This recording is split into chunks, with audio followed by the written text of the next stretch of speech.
ସ୍ୱାଧୀନତା ଦିବସ ସାଜିଲା କାଳ, ଘଟିଲା ବଡ଼ ଅଘଟଣ। ଆଜି ଭଳି ଏକ ପବିତ୍ର ଦିନରେ ସବୁଆଡ଼େ ଆଜି ଖେଳି ଯାଇଛି ଦୁଃଖର ଛାୟା।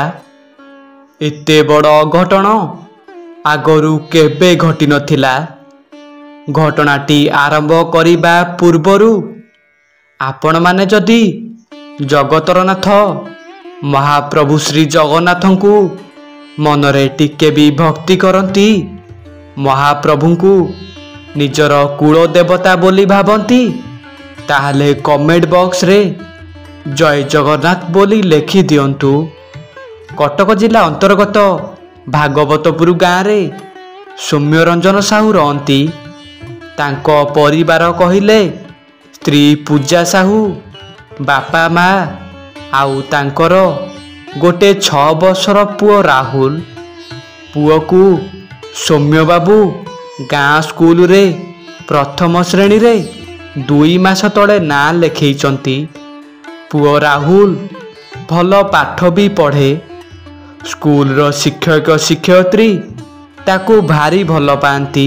ସୌମ୍ୟବାବୁଙ୍କୁ ବି ଗାଁର ସବୁ ଲୋକ ବହୁତ ମାନନ୍ତି। ସେ ସମସ୍ତଙ୍କ ଭଲରେ ମନ୍ଦରେ ଛିଡ଼ା ହୁଅନ୍ତି। ପୁଅ ରାହୁଲ ନୂଆ ନୂଆ ସ୍କୁଲ ଯାଉଛି। ଅଗଷ୍ଟ 15 ପାଳନ ପାଇଁ ସ୍କୁଲର ଦିଦି ସାର୍ ମାନେ ସବୁ ପିଲାମାନଙ୍କୁ କହିଲେ କାଲି ଅଗଷ୍ଟ 15, ସବୁ ପିଲା ଭଲ ସଫା ସାର୍ଟ ପ୍ୟାଣ୍ଟ ପିନ୍ଧି ହାତରେ ତ୍ରିରଙ୍ଗା ପତାକା ଧରି କାଲି ସମସ୍ତେ ଆସିବ। ପୁଅ ରାହୁଲ ଘରକୁ ଯାଇ ମା ପୂଜା ମ୍ୟାଡ଼ାମକୁ କହିଲା, ମାମା ମୋର ତୁ ସାର୍ଟ ପ୍ୟାଣ୍ଟ ସବୁ ସଫା କରିଦେ, କାଲି ଅଗଷ୍ଟ 15 ମୁଁ ସ୍କୁଲ ପିନ୍ଧିକି ଯିବି। ପୂଜା ମ୍ୟାଡ଼ାମ ହସି ହସି ତାର ସବୁ ସାର୍ଟ ପ୍ୟାଣ୍ଟ ସଫା କରି 2 ମହଲା ଛାତ ଉପରେ ନେଇ ଶୁଖେଇ ଦେଲେ। ଆଉ ସନ୍ଧ୍ୟାବେଳେ ପୁଅ ରାହୁଲ ବାପାଙ୍କ ସହ ବଜାର ଯାଇ ତ୍ରିରଙ୍ଗା ପତାକା ବି କିଣି ଆଣିଲା। ଆଉ ଅଗଷ୍ଟ 15 ଦିନ ସକାଳୁ ଉଠି ନିଜର ସବୁ କାମ ସାରି ମାଙ୍କୁ ରାହୁଲ କହିଲା, ମାମା ମୋତେ ମୋ ସାର୍ଟ ପ୍ୟାଣ୍ଟ ଦେ, ମୋର ଡେରି ହେଲାଣି। ପୂଜା ମ୍ୟାଡ଼ାମ କାମରେ ଟିକେ ବ୍ୟସ୍ତ ଥିଲେ। ସେ କହିଲେ, ପୁଅ ଟିକିଏ ରହ, ତୋ ସାର୍ଟ ସବୁ ଛାତ ଉପରେ ଶୁଖୁଛି, ମୁଁ ଯାଉଛି ଆଣିବି, ତୁ ପିନ୍ଧିକି ଯିବୁ। ମାଙ୍କଠୁ ଛାତରେ ସାର୍ଟ ଶୁଖିବା କଥା ଶୁଣି ରାହୁଲ ଦୌଡ଼ିଗଲା ଛାତ ଉପରକୁ ସାର୍ଟ ଆଣିବାକୁ। ସେତେବେଳେ ଟିକେ ଝିପ୍ ଝିପ୍ ବର୍ଷା ହେଇଯାଇଛି। ଛାତଟା ବି ଖସଡ଼ା ହେଇଥାଏ। ପୁଅ ରାହୁଲ ତରବର ହେଇକି ସାର୍ଟ ଆଣିଲା ବେଳେ ସେଇ ଖସଡ଼ାରେ ତାର ଗୋଡ଼ ଖସିଗଲା।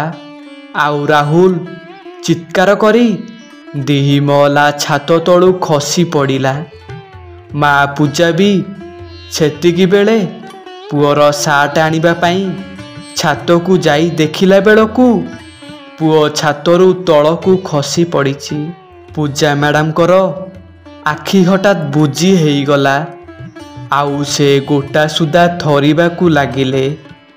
ତାଙ୍କ ମୁଣ୍ଡ କିଛି କାମ କରୁନଥାଏ। ସେ ମନେ ମନେ ଭାବି ଦେଇଥିଲେ ତାଙ୍କ ପୁଅକୁ ସେ ଆଉ କେବେ ଦେଖିପାରିବେନି। ଏମିତି ମନରେ ବହୁତ କଥା ଭାବି ସେ ସେଇ ମହାପ୍ରଭୁଙ୍କୁ ବିକଳ ହେଇ କହୁଥାନ୍ତି, ହେ ଜଗତର ନାଥ ଜଗନ୍ନାଥ, ମୋ ସହିତ ଏ କି ଅନର୍ଥ କରିଦେଲୁ ରେ କାଳିଆ। ମୋ ପୁଅକୁ ତୁ ବଞ୍ଚେଇ ଦେ ରେ। ଆଜି ଯଦି ମୋ ପୁଅର କିଛି କ୍ଷତି ହୋଇଗଲା ନା, ତାହେଲେ ସତ କହୁଛି ଜଗା, ମୁଁ ବି ଏ ଛାତରୁ ଡେଇଁ ମୋର ଜୀବନକୁ ହାରିଦେବି। କେବଳ ଏତିକି କହିଛନ୍ତି। ସେ ଦୌଡ଼ିଗଲେ ତଳକୁ। ଆଉ ତଳକୁ ଯାଇ ଯାହା ଦେଖିଲେ ସେ ନିଜ ଆଖିକୁ ବିଶ୍ୱାସ ମଧ୍ୟ କରିପାରିଲେନି। ସେ ଦେଖିଲେ ପୁଅ ରାହୁଲ ତାଙ୍କ ଦୁଆର ମୁହଁରେ ଘର କାମ ପାଇଁ ଗଦିଆ ହେଇଥିବା ବାଲି ଗଦା ଉପରେ ପଡ଼ିଛି।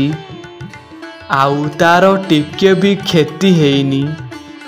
ଏସବୁ ଦେଖି ପୂଜା ମ୍ୟାଡ଼ାମ ଭାବବିହ୍ୱଳ ହେଇ ପୁଅକୁ ଜାବୁଡ଼ି ଧରି ଭୋ ଭୋ ହୋଇ କାନ୍ଦି ପକେଇଲେ।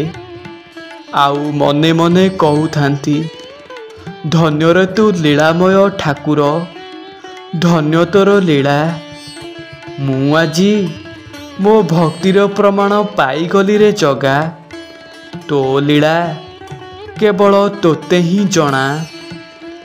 ଅଗଷ୍ଟ 15ରେ ମହାପ୍ରଭୁଙ୍କୁ ନେଇ ପୂଜା ମ୍ୟାଡ଼ାମଙ୍କ ଜୀବନରେ ଘଟି ଯାଇଥିବା ସତ୍ୟ ଘଟଣାଟିଏ ଭଲ ଲାଗିଥିଲେ କମେଣ୍ଟ ବକ୍ସରେ ଜୟ ଜଗନ୍ନାଥ ଲେଖିଦିଅନ୍ତୁ।